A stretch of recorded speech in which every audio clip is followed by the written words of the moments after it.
Break के बाद एक बार फिर से आप सभी का स्वागत है गुड लक टिप्स में। दर्शकों, ब्रेक से पहले हमने 6 राशियों की बात की थी। चलिए अभी के लिए आगे बढ़ते हैं और अब जान लेते हैं तुला, वृश्चिक और धनु राशि वाले सभी जातकों के बारे में। तुला राशि वाले जो हमारे दर्शक हैं, आज आपकी जो प्लानिंग है, योजना जो है, वो आपको बिजनेस में, आपके वर्किंग एरियाज में आपको फ़ायदा दिलाने वाली रहेंगे। लोगों से रिलेशन मजबूत करने में फोकस कीजिएगा। कोई भी कभी भी काम आ सकता है और जितने भी जोखिमपूर्ण काम हैं उसमें थोड़ी सावधानी रहिएगा। और ये जो छोटी छोटी जो बातें होती हैं उनको बहुत ज़्यादा तूल मत दीजिएगा। आज के दिन की सफलता के लिए केले के पौधे की पूजा करके दिन की शुरुआत कीजिएगा, दिन अच्छा गुजरेगा। अगली जो राशि वो है वृश्चिक राशि। वृश्चिक राशि वाले जो हमारे दर्शक हैं, आज अपने कॉन्फिडेंस का जो स्तर है उसको अच्छा बनाए रखिएगा, उच्च बनाए रखिएगा। आज के दिन आपके काम में समय का जो मैनेजमेंट है, that is most important thing, उसके ऊपर कंसंट्रेट कीजिएगा। नौकरी पेशा जो हमारे दर्शक हैं उनके लिए दिन थोड़ा सा प्रॉब्लमेटिक है, ध्यान रखिएगा। फाइनेंशियल जो मैटर्स हैं उनको आज ही सुलझाने की कोशिश कीजिएगा। आज के दिन की सफलता के लिए पक्षियों को दाना खिलाइएगा। अगली जो राशि वो है धनु राशि। अगर आज आपको कोई एक्स्ट्रा काम करना पड़ता है तो उसे बोझ मत समझिएगा, बल्कि एक अवसर समझकर उसको करिएगा। और एक बात ये ध्यान में रखिएगा कि किसी बात से निपटने का सबसे अच्छा तरीका है कि आप अपने समय पर हर काम को करें। आज के दिन की सफलता के लिए किसी भी कार्य में झूठ नहीं बोलने के संकल्प के साथ दिन की शुरुआत कीजिएगा, दिन अच्छा गुजरेगा। पंडित जी, अंतिम 3 राशियों की तरफ बढ़ने से पहले अक्सर पंडित जी ये देखा जाता है कि जिस तरह माता पिता को अपने बच्चों की काफी चिंता होती है, उसी तरह बच्चों को भी काफी चिंता होती है अपने माता पिता की। इसी समस्या से संबंधित हमें कॉल प्राप्त हुआ है कविता जी का हनुमानगढ़ से, जो कि अपनी मां चंचल के लिए जानना चाहती है। चंचल जी की जन्म की तारीख है 13/12/1946 और जन्म का समय है सुबह का 4 बजे से लेकर 5 बजे के बीच का। कविता जी, आपका बहुत बहुत स्वागत है हमारे कार्यक्रम में। अपना सवाल पूछिए। जय श्री कृष्ण गुरु जी। जय श्री कृष्ण। बेटा एक बार वापस डेट बोलिएगा। 13/12/1946 पंडित जी। 13/12/1946। हाँ बेटा, अब बोलिए, क्या कहना चाह रहे हैं आप? हाँ जी, मम्मी के लिए मुझे ये पूछना था गुरु जी कि ना मेरा भाई का जो व्यवहार है ना मम्मी के साथ बिल्कुल भी अच्छा नहीं है। बहुत परेशान रहती है मम्मी। जो मम्मी अगर सही भी करती है तो उसी को वो गलत साबित करता है, और जो मम्मी सही भी होती है लेकिन वो ना मतलब कि मानता नहीं कोई भी बात, बहुत रूडली बात करता है उनके साथ, बिल्कुल भी मतलब कि ना के बराबर ही समझो आप। बहुत ज्यादा परेशान है मम्मी इस बात से। तो मतलब कि उनका व्यवहार कब तक चेंज होगा, ये पता करना था। देखो बेटा, कविता, जहाँ तक मम्मी की कुंडली के अंदर अगर हम बात करते हैं, मदर की कुंडली के हिसाब से संतान घर का, पुत्र के घर का जो स्वामी है शनि, वो चंद्रमा के साथ में बैठ के विष योग बना रहा है। तो आपकी मदर की कुंडली का अगर हम कहें तो पुत्र का सुख नहीं है। पुत्र का सुख होना सिर्फ जन्म देना ही सुख नहीं होता है। पुत्र का सुख का मतलब ये है कि अंत समय तक जो माँ की सेवा करे, जो माँ की आराधना करे, जो नियमित रूप से माँ के चरण छुए, आशीर्वाद प्राप्त करे, कभी माँ के सामने ना बोले, उसको हम पुत्र सुख बोलते हैं। तो आपकी मदर की जन्म कुंडली के अंदर इस सुख में थोड़ी कमी है। ऊपर से इनको राहु की मादशा चल रही है और उसमें भी ग्रहण योग चल रहे हैं। किसी को कोई भी बात बोलने जाएगी तो उसका उल्टा ही अर्थ निकाला जाएगा।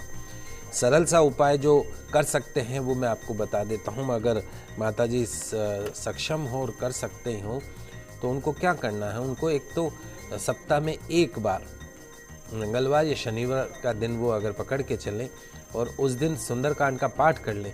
कोई मंदिर में बैठने की ज़रूरत नहीं है, बिस्तर में भी अगर है तो बिस्तर में बैठ के उसका पाठ करें। दूसरा जो उपाय करना है वो उपाय ये करना है कि आपके घर में चूँकि पितृदोष दिखता है तो उस पितृदोष की शांति के लिए पानी का मटका जहाँ पे भर के रखते हैं वहाँ पे पितरों के निमित्त शुद्ध देशी घी का दीपक प्रतिदिन जलाएं। आज जैसे मौनी अमावस है तो अमावस के दिन भोग लगा के कुछ मीठा बना के और अपने पितरों के नाम का भोग लगाएं। तो इस तरीके से आप सरल उपाय कराइएगा और साल 1.5 साल में इस बच्चे के व्यवहार में माता के प्रति जो इसका इस तरह का जो व्यवहार है उसमें काफ़ी चेंज आएगा। और कभी आप मेरा नंबर लेके बात कीजिएगा तो मैं आपको, आप इसकी फ़ोटो चाहिए होगी, उससे हम इस बच्चे को देख के और कुछ और भी जो संभव होगा वो आपको बताएंगे, ताकि कम से कम इस बुरी अवस्था में माँ को पुत्र का सुख प्राप्त हो सके। तो आप बाद में मुझसे संपर्क कीजिएगा। कविता जी, पंडित जी द्वारा बताया गया आसान से उपाय कीजिएगा, आपको जरूर से फायदा देखने को मिलेगा।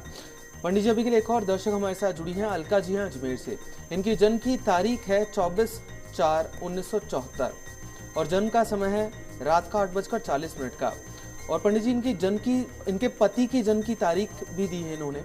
उनका नाम है देवदत्त और उनकी जन्म की तारीख है 4/1/1971 और जन्म का समय है सुबह का 11:30 का।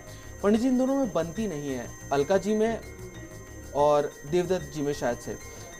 अलका जी, आपका बहुत बहुत स्वागत है हमारे इस कार्यक्रम में। अपना सवाल पूछिए। नमस्ते, जय श्री कृष्णा पंडित जी। जय श्री कृष्णा बेटा। नहीं, ऐसा कुछ नहीं है, मुझे अपने मकान में और जमीन के बारे में पता करना है।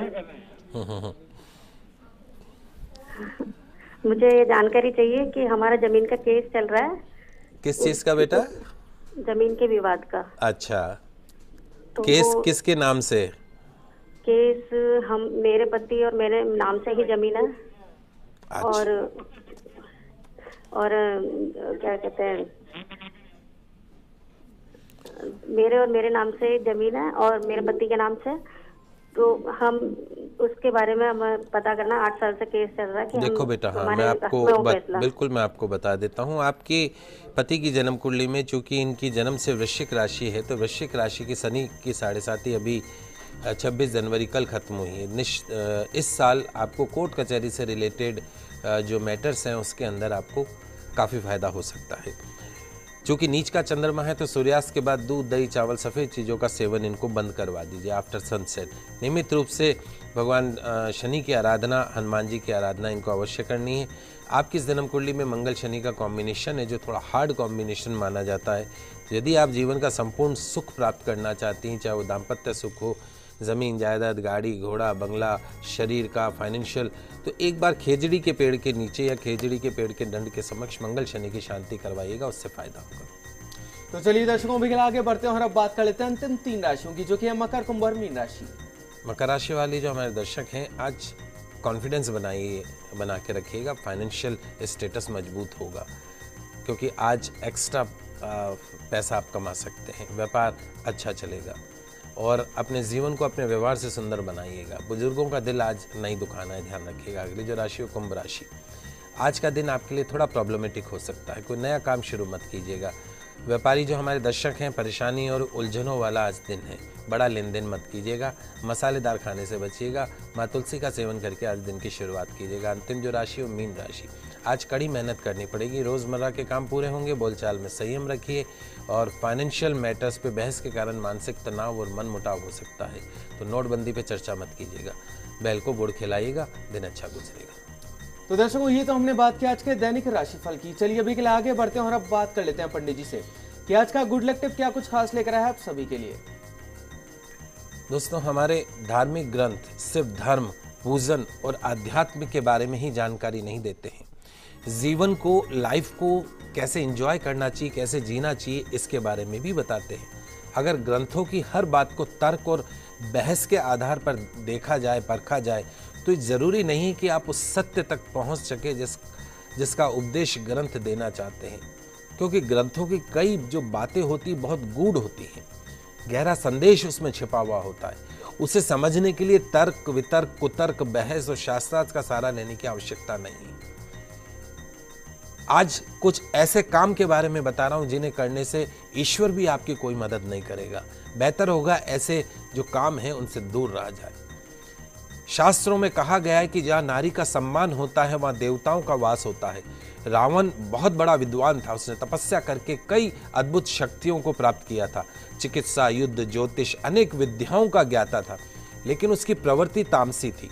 उसने सीता का हरण किया, इस कार्य से उसका परिवार, सेना, स्वयं भी नष्ट हो गया। शिव का भक्त था, लेकिन अगर भक्त अनैतिक कर्म करता है तो ईश्वर उसकी मदद नहीं करता है। हाँ, सुधरने का मौका अवश्य देते हैं, लौट आने का मार्ग भी बताते हैं। अगर इसके बावजूद उसने अपनी शक्ति से पाप करने का निश्चय कर लिया तो उसका पतन अवश्य होगा। किसी कन्या का अथवा स्त्री का बलात्कार किया जाता है तो वो श्राप क्यों न देगी।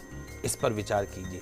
यदि वे आत्महत्या करती है तो कसूर किसका है? उसकी आत्मा पूरे वंश को श्राप देगी।